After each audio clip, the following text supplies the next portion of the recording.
Имате ли време и средства да притежавате своя собствена ферма?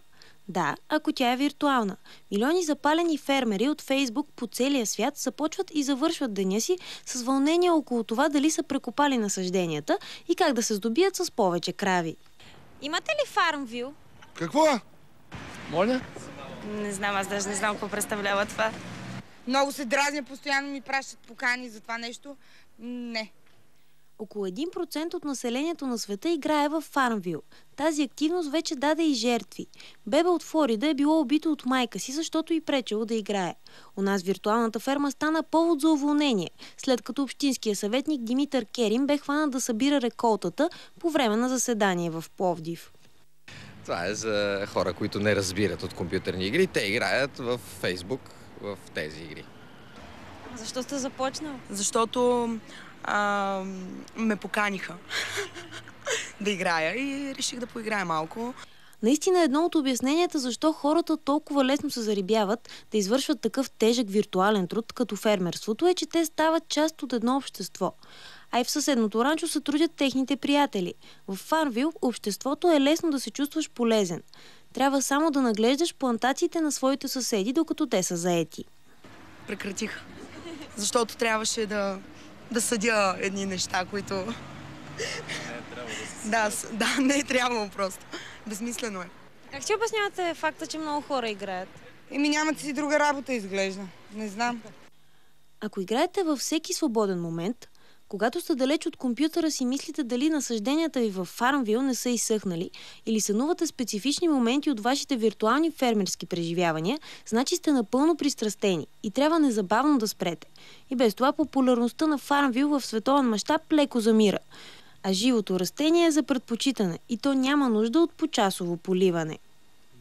Знам, че има такава игра, но... Да, никога не си играл, разбрах, че не си играл на тази игра. То не ми остава време сега. Остава и действително да се занимаваш градината и виртуално. Но това не е ли една стъпка към зарибяването на хората към една такава дейност? Аз също смятам, че това е една много хубава стъпка и една много хубава крачка и съм много щастлив, че Фейсбук има такова нещо, защото то създаде усещане за грижа у хората, за грижа към красотата и страшно много ми помага. Повярвайте ми, ние имаме фен страница плюс 359 Bulgarian Garden. Само за близо един месец имаме 23 843, ако не ме лъжи паметта, посещения, което като го споделих с хора, които се занимават с компютърни технологии и с онлайн маркетинг, ми казаха, това е страхотно. Инициативата с Bulgarian Garden 359 набира все повече приятели и съмишленици. И аз съм убеден, че възможността да се случи това нещо е много реална. Не съм скептично настроен. Знам колко пари са ми нужни и затова исках да поговоря. Ако е възможно в това студио. На няколко пъти получавах коментари.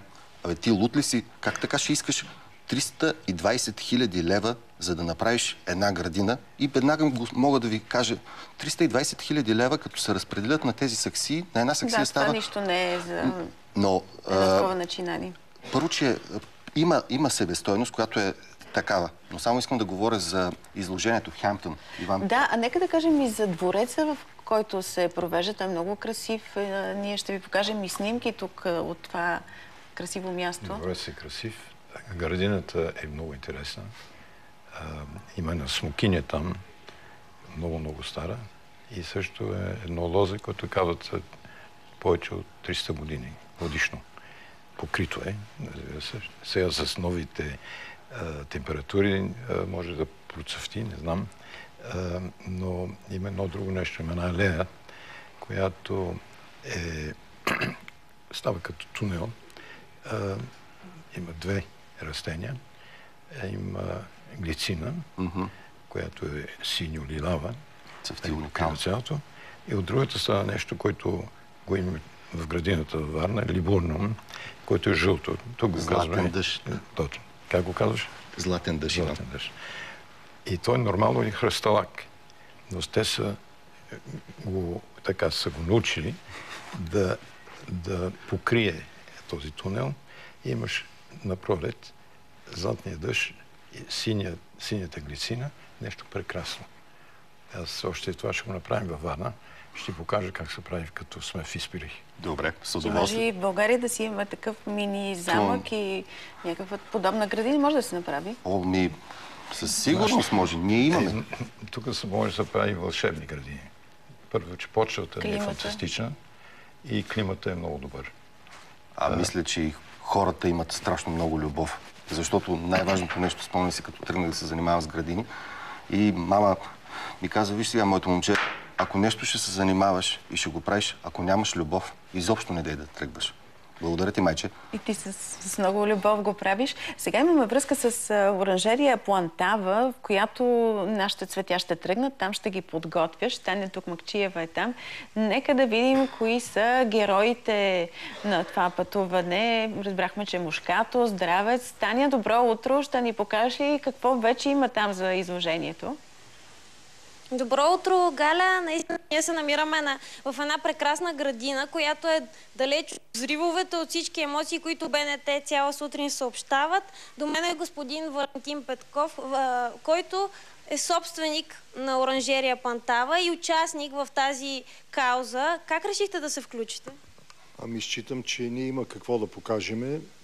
За мен достойното поведение е да се направи всичко възможно България да се представи по най-добрия начин.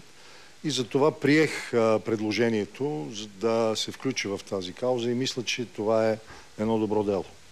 За съжаление, Галче, някои от цветята, които ще участват на изложението, в момента още не са цъфнали, да. И ще покажем тези, които са познати на нашите зрители. Какво имаме тук? Значи имаме мушката.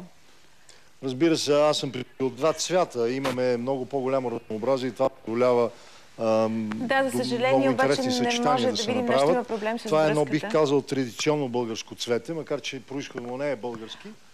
Ще опитаме пак да покажем самите цветя. Ти там ще ги подреждаш. Да. И тогава разкажи на зрителите какви ще бъдат цветовете. Ще има ли бяло, зелено, червено или ще избягаш от триколора? Не, това представяне с бяло, зелено, червено, разбирате ли, го разбираме единствено само ние. Ние имаме емоционална обвързаност към трибагреник. Повярвайте ме, никой, ама абсолютно никой, не го интересува какъв е нашия трибагреник, но го интересува как той ще бъде вдигнат. Снощи си говорихме с Иван, че когато той е бил посланник в Лондон, че единственото нещо за България, което се е знаело, Иван, беше Георги Марков, нали? За съжаление, да. Докато сега, в момента, когато ходих, има прогрес и аз съм много щастлив, че мога да го направя това нещо. Освен Георги Марков, сега в момента не се говори.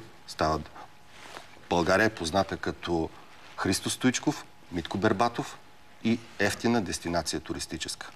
Нищо повече. С нашата кампания и с нашата идея съм убеден, че ще променим отношението към държавата, защото аз съм горд, че съм българин. Защо искам да ме подкрепите, скъпи приятели? По една единствена причина. Това изложение влизат 160 000 души. BBC го излъчва някъде към 2 часа. Ако някой в тая държава ми посочи по-разумна кампания, която да струва 160 000 евро и да има такъв отзвук, моля ви, телефоните ми са реални. Галя Крайчовска. Да, ние ще видим, ще изпишем и телефоните и адреса на сайта, на който може да се набира средства. Въобще всеки, ако иска да се включи с нещо... Сега в момента, ако сте пред телевизора... Ти ще представяш българската кауза. А как си представяш ти звездата, звездният отпечатък на това изложение, на тази кампания, какъв ще бъде? Имаш ли някакъв символ, който може така да те съпътства? Любов. Това си го представя. И през цялото време само за това ще говоря. За любов. Че ние, българите, имаме безкрайно много количество любов. По някой път сме я забравили, но съм убеден, че можем да го направим.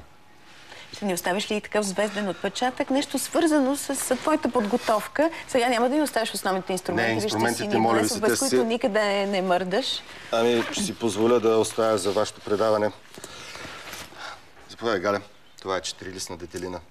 Семена от 4-листна детелина.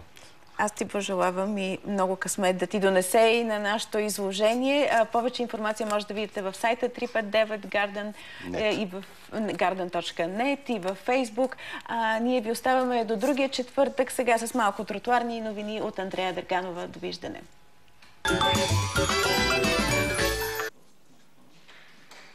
във